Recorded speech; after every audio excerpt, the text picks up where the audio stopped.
What's up everybody, Kill423 here from EpicCouncil.com. Today I am bringing you a video guide on how to install your CPU RST cleaner. This was just put out by Team Xecuter. Pretty simple little tool here. For those of you dealing with RGH 2.0, I'm actually working on a Falcon right here. On RGH 2.0, and this old girl has not wanted to boot. She's booted Zell once for me, only one time.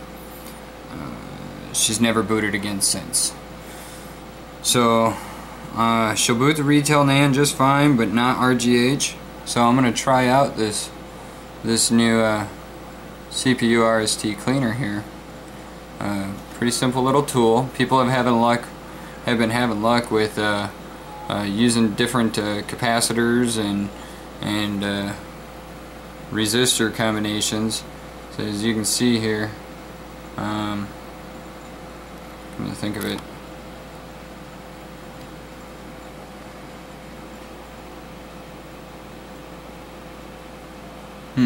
yeah, you can read it.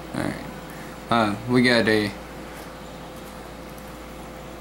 1K, 2K, 3.3K resistor, and down here you got a 470, 560, 680p capacitor. So people have been having luck with 1K and the 470, you know, different combinations of the six different things here. What you do is you just desolder your CPU RST. That would be your blue wire or your low loss wire, and you solder it to this point right here, and then over here, this point D, you run that off to the cool runner and loop it back around and solder it in the place of point D on your cool runner. You can put this in a couple of different places. I've seen it installed right in here. What you get actually with this is you get the chip, and then you get where'd it go? A little pad thing, one of the little adhesive pads, and then just a single wire. They're only adding one wire, one only wire. Now I'm going to be installing this here. The camera angles are going to be a bit tricky to work with. Some of you may notice that I'm using low loss, but I don't have it grounded. Like I said, this console has not wanted to boot. It came into me with the retail name written to it, but the standby CLK was damaged, so I ended up having to do a trace repair on the standby CLK. A few of you have been asking to see what this looks like. This is my trace repair on the standby CLK. Just basically took a single wire from a multi-strand wire and soldered it to the trace and then over to the resistor, and boom, she booted right up retail. So I know the console will run. It just won't boot Zell or RGH.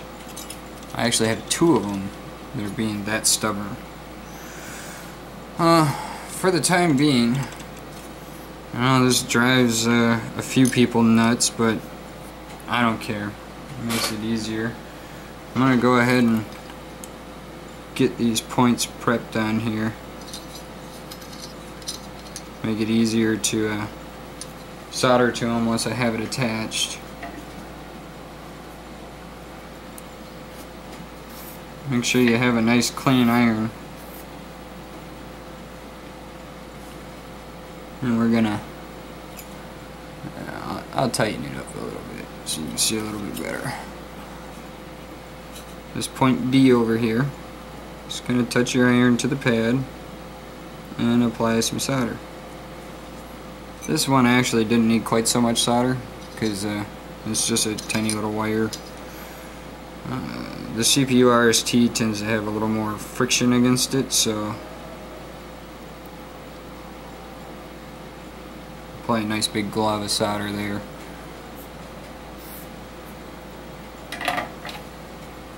Now,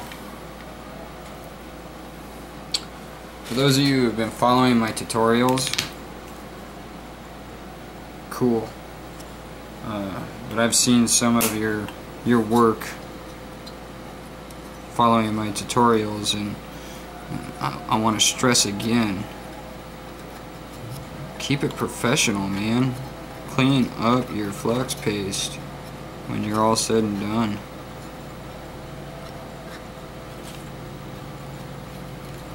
I clean it up every time, because twice baked flux just gets more and more difficult to get to come up off the chip.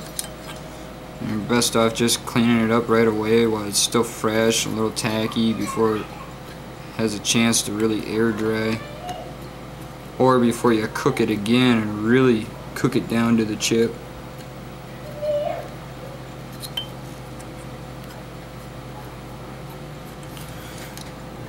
I really didn't need to clean up D-bed either. Alright, I'm going to put a little bit more flux back on this, because I forgot. I'm going to just go ahead and, while I have it here, go ahead and attach the white wire to this side.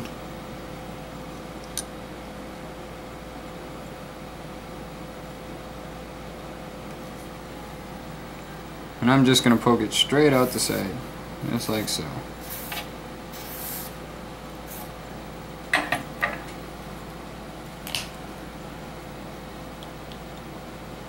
By the way, I'm just using a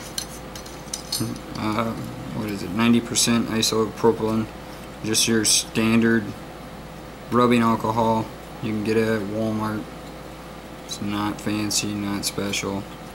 Using a Q-tip to clean up afterwards, and a toothpick to apply my flux paste, being Radio Shack rosin soldering flux, cheap stuff. You can get it locally at your local Rat Shack. For those of you who have been asking, yeah, it looks like an orange jelly. It's kind of gross looking. I have other flux as well that's a little more high-end, some Amtac. Use that for reballing.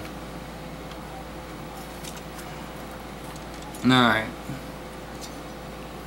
Now that we have that prepped, I'm just going to go ahead and remove this white wire.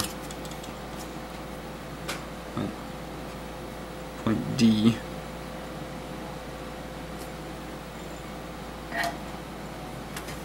Get that off the cool runner.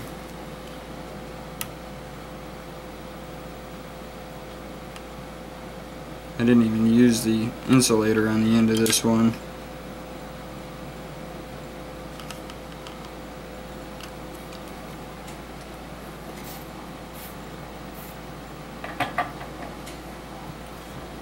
Alright, this is gonna be the tricky part.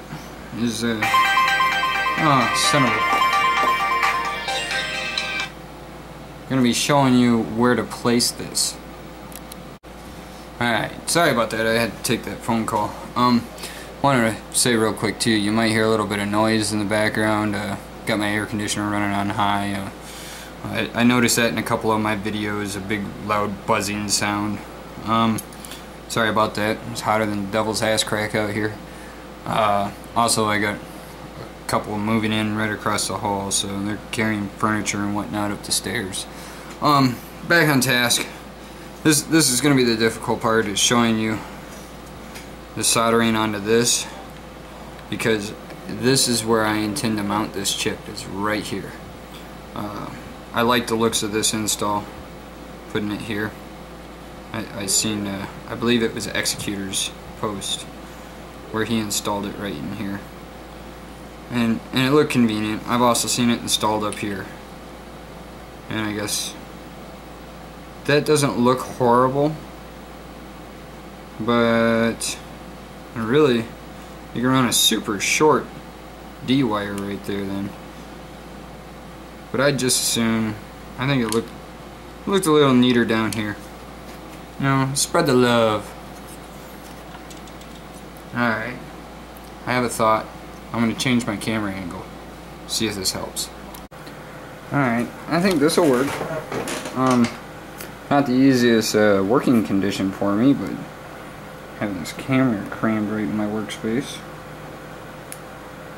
But I'll adjust, adapt, and overcome. That's more. I'm just sticking the adhesive pad on the backside of the chip here. Got a white piece of paper on both sides of it. White piece of paper. Now, I'm going to take... That looks good.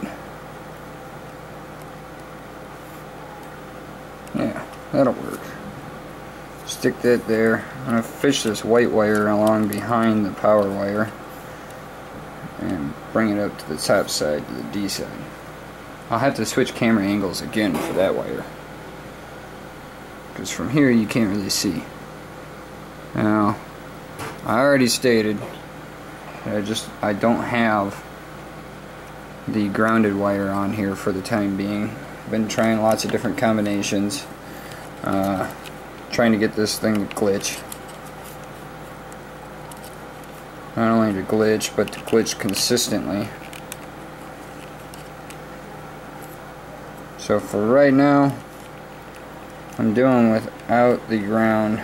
I actually had several consoles that just refused to glitch, and then as soon as I got rid of the ground on it, they were insta glitch. Instant. So every console is different. You gotta try your own thing. Boy, kind of a tough angle to work with here, huh?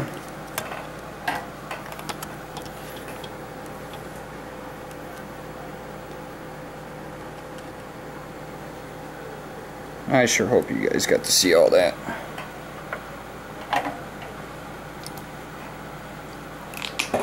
Alright. Now if I put this thing up and it doesn't work on any of these combinations, not only am I going to be highly disappointed, but I'll tear this thing apart and change this low loss wire here, add the grounding to it. And I'm going to put you back on the top side so you can see the attachment of the white wire, this white wire.